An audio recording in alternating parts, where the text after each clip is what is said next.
আমি ইকরা, আমি জুনিয়র সাকিবের বউ। আমি খিলগাঁও মডেল কলেজে পড়ি, ইন্টার ফার্স্ট ইয়ারে। তো আমি সাকিবকে ভালোবেসে বিয়ে করছিলাম। আমার আম্মু এটা মানতেছে না। এখন একবার সাকিবকে জেল খাটাইছে 4 মাস, আবার চাইতেছে যে সাকিবকে কোনো ক্ষতি করার জন্য, যখন তখন ওকে অ্যাটাক করতে পারে এবং কি ওকে গুমও করে ফেলতে পারে। আমি কি তোমাকে জোর করছি যে তুমি আসো যান বা হ্যান ত্যান? তুমি না, আমি নিজের ইচ্ছা আসছি। ও নিজের ইচ্ছা আসছে, তাহলে আমার দোষটা কোথায় বলেন? আমি চাই আমার মা বাবার থেকে দূরে সরে সাকিবের সাথে থাকতে। আম্মু যেহেতু মানে না, তো আম্মুর এখন উচিত শান্ত থাকা, এসব গালিগালাজ না করা। তারপরেও করতেছে, এখন আমার তো কিছু করার নাই। বলো। কিছুক্ষণ আগেও আমাকে ইকরার আম্মু আমাকে ফোন দিছে, ফোন দিয়ে অকাত্য ভাষায় গালিগালাজ করছে, এগুলোরে ফোন রেকর্ড করে রাখছি।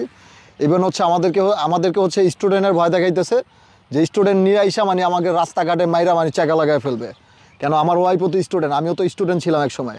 স্টুডেন্টরা কি বেআইনি কাজ করবে ওর অভদ্র মহিলাদের সাথে গিয়ে? আর শিখার যে ঘটনাটা ঘটাইছে আমার সাথে, সেই ঘটনাটার সাথে 1 নম্বরে জড়িত আছে ওর আম্মু সাথী খান। ঠিক আছে, সাথী খান এরকম হুকুমদাতা ছিল, হুকুম দিয়েছে, আর শিখা এই কাজটা করছে। শিখা জেলে আছে। আমি চাচ্ছি যে সাথী খানও তারও যেন সর্বোচ্চ শাস্তি হয়। আমি সেই বিষয়ে থানায় কথা বলেছি। তো অতি শীঘ্রই এই বিষয়ে তারা মানে তদন্তে নামবে। তো বিষয় যে ইকরা কিছুক্ষণ আগে আমার সাথে এই মাত্র কলটা কাটলাম, অনেক খারাপ খারাপ ভাষায় গালিগালাজ করছে। ঠিক আছে, তুমি শুনছো না কি বলছে? বাজে বাজে গালি দিচ্ছে। তোমাকে যে মানে তুমি এই যে আমি সুস্থ হওয়ার পরে যে তুমি আসছো, আমি কি তোমাকে জোর করছি যে তুমি আসো যান বা হ্যান ত্যান? তুমি না, আমি নিজের ইচ্ছা আসছি। ও নিজের ইচ্ছা আসছে, তাহলে আমার দোষটা কোথায় বলেন? এখন আমার কাছে আসছে, আমি কি রাস্তায় ফেলাই দিব আমার ওয়াইফকে? গত বছর এই যে 2023 সালে ফেব্রুয়ারি 7 তারিখে বিয়ে হয়েছে না? ফেব্রুয়ারি 7 তারিখে বিয়ে হয়েছে ওর আর আমার। সো আর ওরে ধৈরা নিয়ে গেছে, তারপর ওই ফেব্রুয়ারি মাসে 14 তারিখে না কত তারিখে যেন ধৈরা নিয়ে গেছে তোমার? 14 তারিখে ধৈরা নিয়ে গেছে। ধৈরা নিয়ে যাওয়ার পর আমাকে জেলে দিছিল। তখন টিচার আসছিল পড়াতে, আমি যেই কাপড় চোপড় পরাছিলাম ঘরে, ওই জামা কাপড় পরে ফোনটা নিয়ে শুধু বের হয়ে চলে আসছি, এক কাপড়ে চলে আসছি।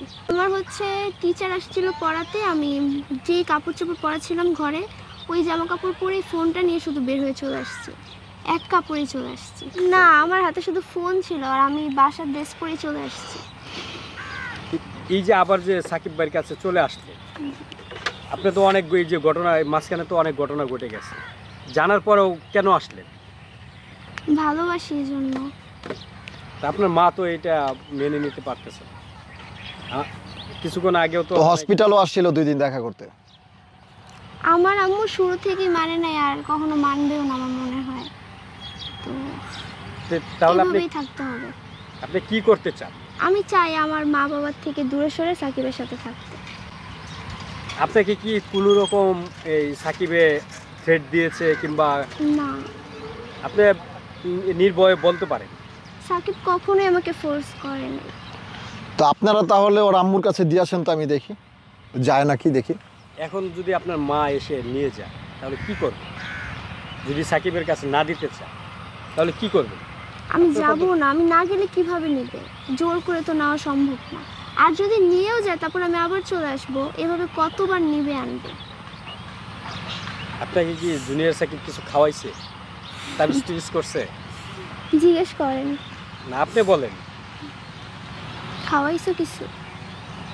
তোমার সাথে আর দেখা হয়েছে আমার সুস্থ হওয়ার পরে আর দেখা হয়েছে? তাবিজ বলতে তো কিছু নেই, এগুলো বুয়া। এগুলো বিশ্বাস করি না। মানে তুমি আমাকে ভালোবাসো কতটুকু এটা বললেই তো হয়। অনেক ভালোবাসি। তাহলে এখানে তাবিজের কি আছে ভাই? ভালোবাসার কাছে তাবিজ তো এগুলো সব হার মানে।